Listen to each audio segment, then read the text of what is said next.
Hello friends, नमस्कार। स्वागत है आप सबका निकुंज बुटीक में। स्लीव्स पे डिज़ाइन बना रहे हैं, जो कि मैंने इस तरह से स्लीव्स को कट कर लिया है और सेंटर में कट कर लिया है। स्लीव्स के एकदम सेंटर में कट करना है। इसके बाद मैंने इस तरह से बटन तैयार किए हैं सेम कलर के, और बॉटम के कलर का मैंने इस तरह से 3.5 इंच की ये पट्टी तैयार की है। पट्टी का साइज़ जो है सिर्फ चौड़ाई बता रही हूँ, लंबाई कम से कम 20 से 25 इंच की लंबाई होनी चाहिए। 2 पट्टियाँ मैंने इस तरह से तैयार की हैं। ये दूसरी वाली पट्टी बना रही हूँ और इस तरह से इसको, जैसे हम नॉर्मली नाड़ा तैयार करते हैं, उस तरह से इसको स्टिच कर लेना है। इसकी जो पट्टी की चौड़ाई रहेगी वो करीब 1 इंच या पौना इंच रखनी है, कम से कम इतनी होनी चाहिए। और इसको हम पूरे को स्टिच कर लेंगे। इस तरह मैंने 20-20 इंच की करीब 2 पट्टियाँ स्टिच की हैं। तो इस तरह इसको कट कर लेंगे। इसके बाद हमने इसको कट करना है।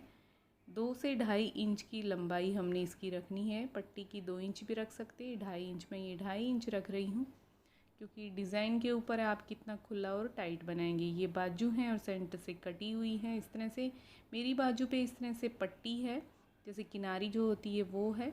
मैं इसको एक फ़ोल्ड दे रही हूँ। अगर आप सेंटर से कट करते हैं और पट्टी नहीं है तो आप इस पर डबल फ़ोल्ड लगा लें।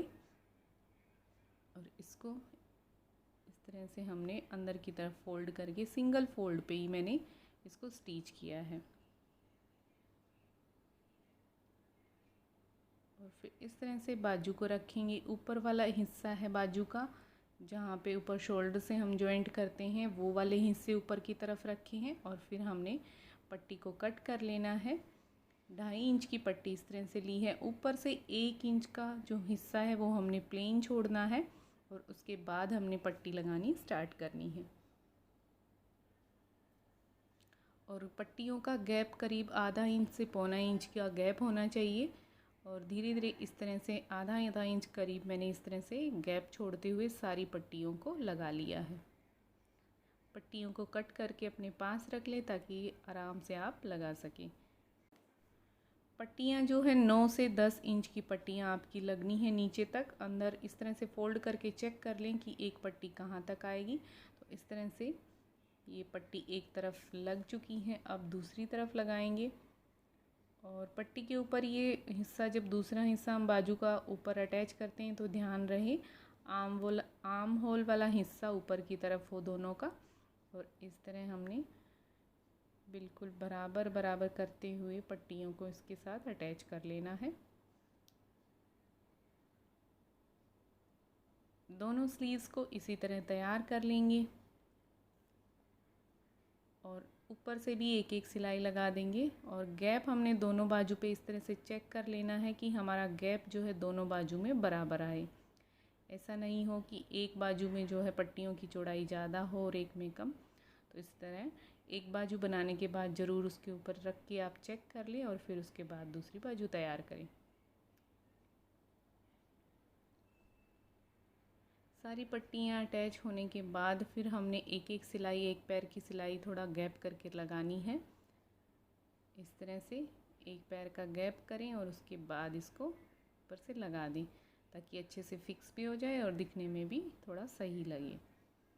इसके बाद हमने दोनों बाजू को तैयार कर लेना है और फिर हमने इसके ऊपर लगाने हैं बटन। आप इस तरह से रेडीमेड बटन भी लगा सकते हैं। तो ये देखिए बाजू दोनों हमारी बहुत ही अच्छी लग रही हैं। तो चलिए अब इस पे बटन लगाएंगे। मैंने अपने आप ये कपड़े के बटन बनाए हैं, और आप चाहें तो इस तरह से बनवा सकते हैं बटन, या रेडीमेड लगवाएं।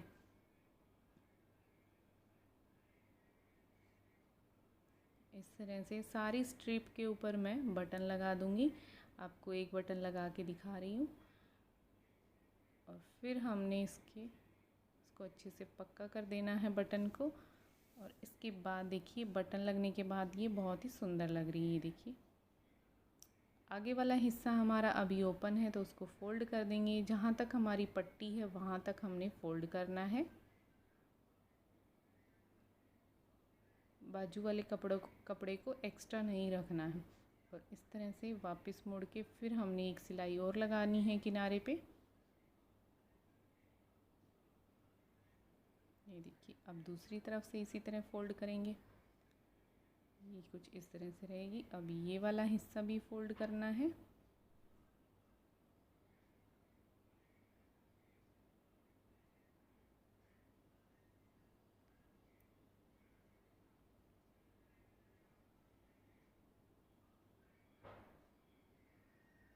ये देखिए, इसी तरह से हमने दोनों बाजू को आगे से फोल्ड कर लेना है।